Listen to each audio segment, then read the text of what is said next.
wabarakatuh. Perkenalkan, nama saya Anissa Fitria, NPM 719212763. Saya di sini akan menjelaskan tentang materi pertemuan kelima, yaitu tentang SPT. Apa itu pengertian SPT? SPT merupakan laporan pajak yang disampaikan kepada pemerintah Indonesia melalui Direktorat Jenderal Pajak atau DJP. Ketentuan mengenai SPT diatur di dalam Undang-Undang Nomor 28 Tahun 2007 tentang Ketentuan Umum dan Tata Cara Perpajakan. Fungsi SPT yaitu ada 3. Yang pertama, melaporkan pelunasan atau pembayaran pajak yang sudah dilakukan baik secara personal maupun melalui pemotongan penghasilan dari perusahaan dalam jangka waktu 1 tahun.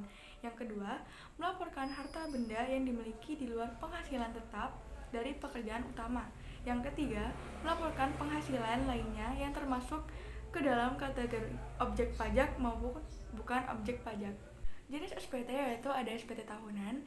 SPT tahunan merupakan laporan pajak yang disampaikan 1 tahun sekali atau tahunan oleh wajib pajak badan atau wajib pajak pribadi yang berhubungan dengan perhitungan dan pembayaran pajak, penghasilan, objek pajak penghasilan atau bukan objek pajak penghasilan, dan harta dan kewajiban sesuai dengan peraturan pajak untuk 1 tahun pajak atau bagian dari tahun pajak. Yang kedua, SPT massa. Di Indonesia terdapat 10 jenis SPT massa.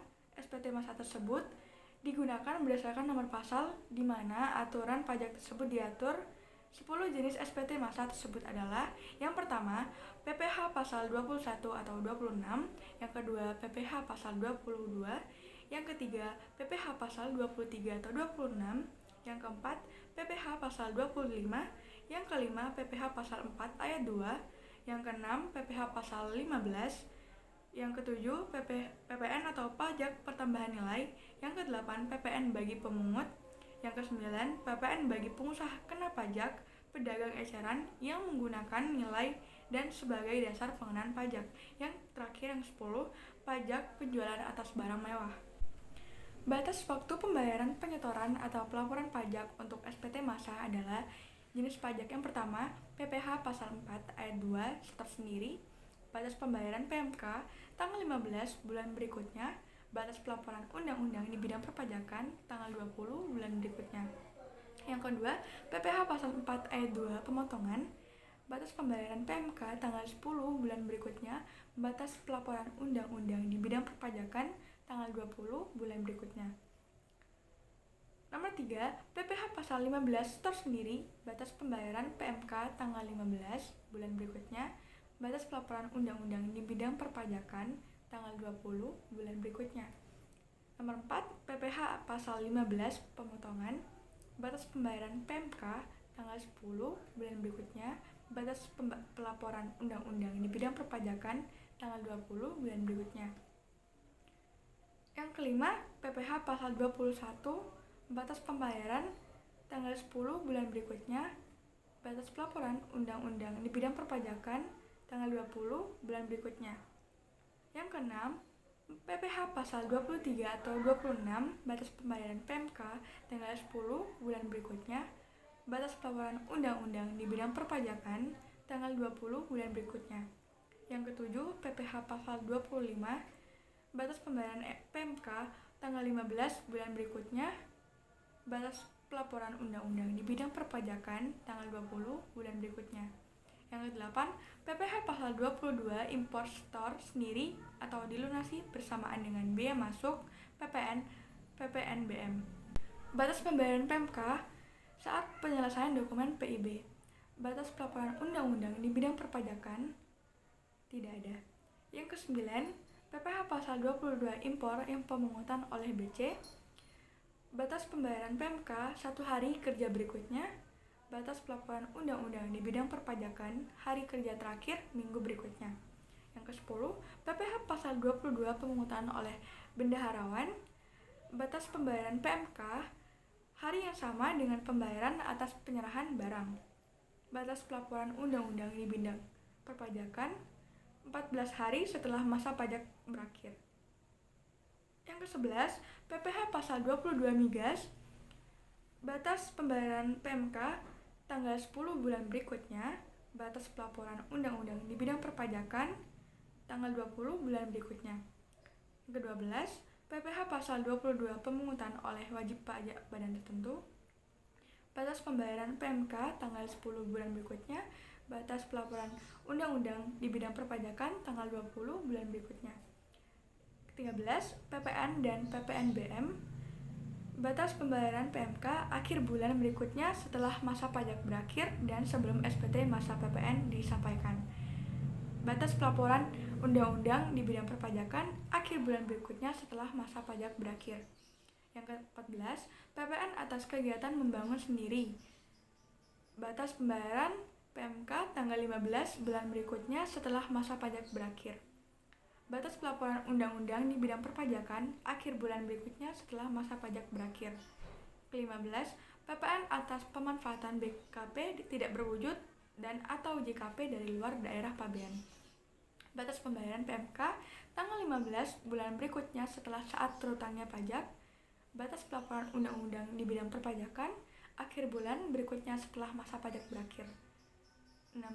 PPN dan PPNBM pemungutan bendaharawan tanggal 7 bulan berikutnya. Batas laporan undang-undang di bidang perpajakan akhir bulan berikutnya setelah masa pajak berakhir. 17. PPN dan atau PPNBM pemungutan oleh pejabat penandatanganan surat perintah membayar sebagai pemungut PPN. Batas pembayaran PMK harus disetor pada hari yang sama dengan pelaksanaan pembayaran kepada PKP rekanan pemerintah melalui KPPN. 18. PPN dan PPNBM pemungutan selain bendaharawan. Batas pembayaran PMK tanggal 15 bulan berikutnya setelah masa pajak berakhir. Batas pelaporan undang-undang di bidang perpajakan akhir bulan berikutnya setelah masa pajak berakhir. 19. PPh 25 wajib pajak kriteria tertentu yang dapat melaporkan beberapa masa pajak dalam satu SPT masa. Pasal 3 ayat 3B Undang-Undang KUP. Batas pembayaran PMK harus dibayar paling lama pada akhir masa pajak terakhir. Batas pelaporan undang-undang di bidang perpajakan 20 hari setelah berakhirnya masa pajak terakhir. 20. Pembayaran masa selain PPh 25 wajib pajak kriteria tertentu yang dapat melaporkan beberapa masa pajak dalam satu SPT masa. Pasal 3 ayat 3B Undang-Undang KUP. Batas pembayaran PMK harus dibayar paling lama sesuai dengan batas waktu untuk masing-masing jenis pajak. Ketentuan terkait SPT masa PPh pasal 25. Yang pertama, dikecualikan dari kewajiban menyampaikan SPT masa PPh pasal 25 adalah wajib pajak OP yang tidak menjalankan usaha atau tidak melakukan pekerjaan bebas.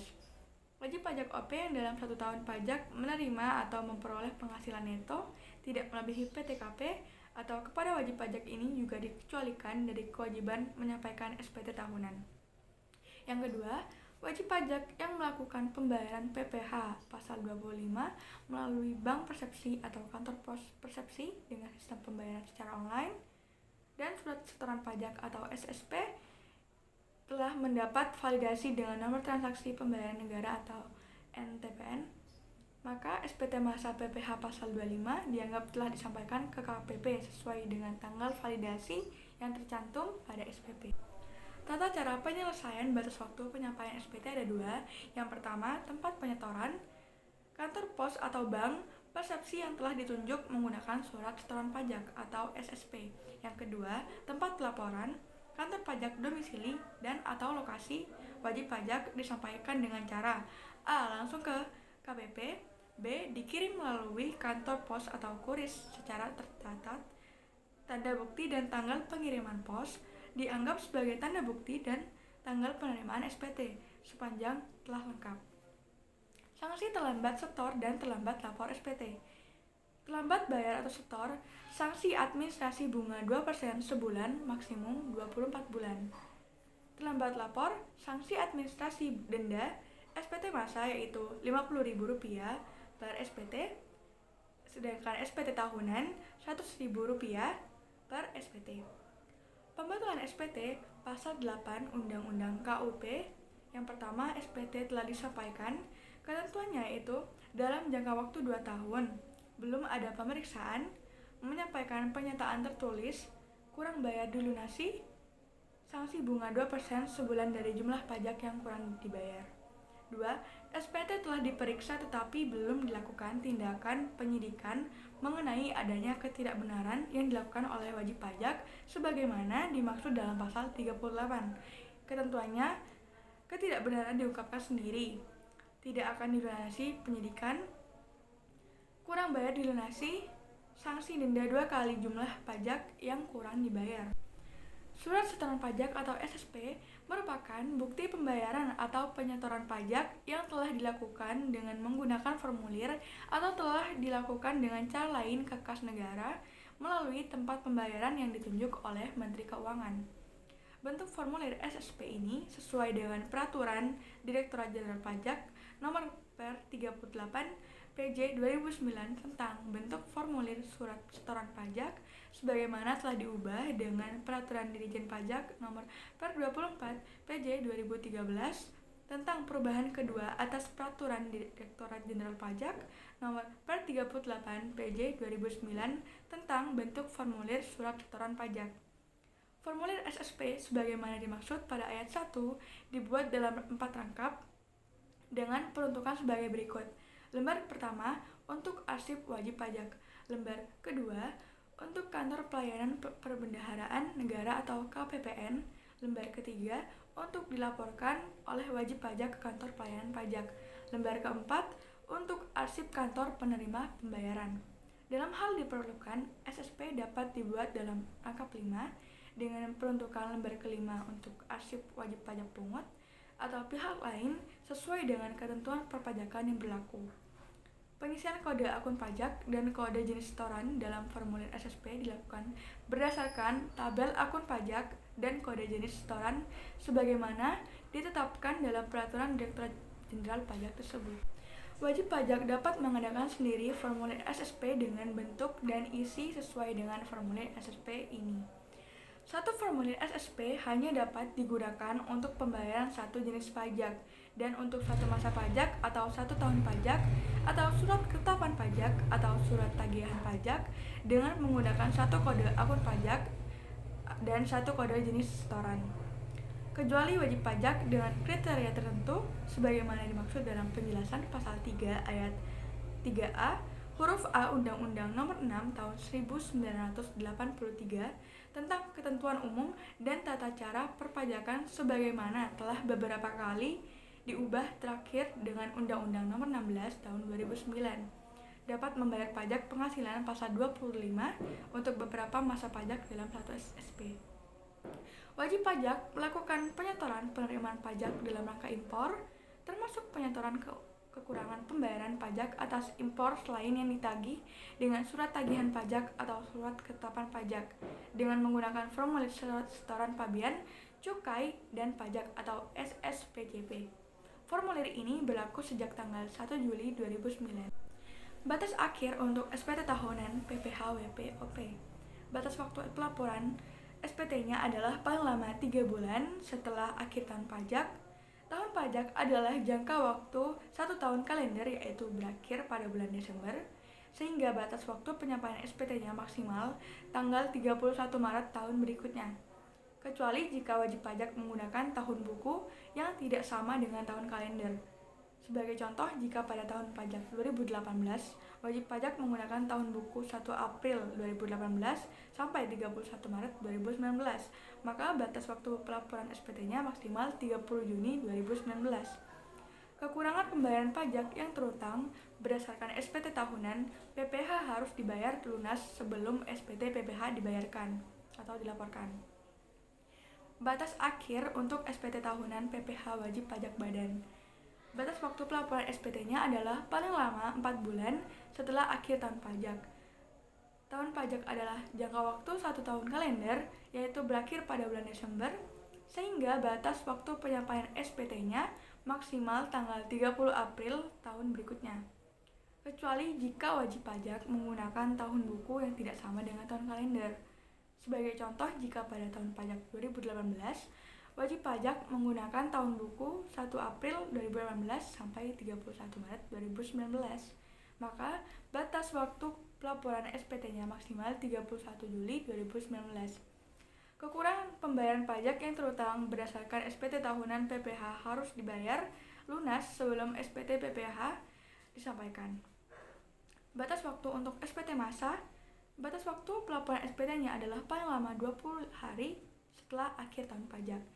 Menteri Keuangan menentukan tanggal jatuh tempo pembayaran dan penyetoran pajak yang terutang untuk suatu saat atau masa pajak bagi tiap-tiap jenis pajak. Paling lama 15 hari setelah saat terutangnya pajak atau berakhirnya masa pajak.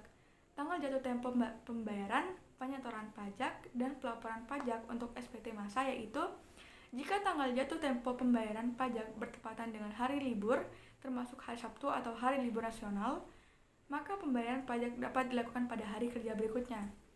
Jika tanggal batas akhir pelaporan bertepatan dengan hari libur, termasuk hari Sabtu atau hari libur nasional, pelaporan dapat dilakukan pada hari kerja berikutnya. Hari libur nasional termasuk hari yang diliburkan untuk penyelenggaraan pemilihan umum yang ditetapkan oleh pemerintah dan cuti bersama secara nasional yang ditetapkan oleh pemerintah. Sekian penjelasan dari saya, kurang lebihnya mohon maaf. Wassalamualaikum warahmatullahi wabarakatuh.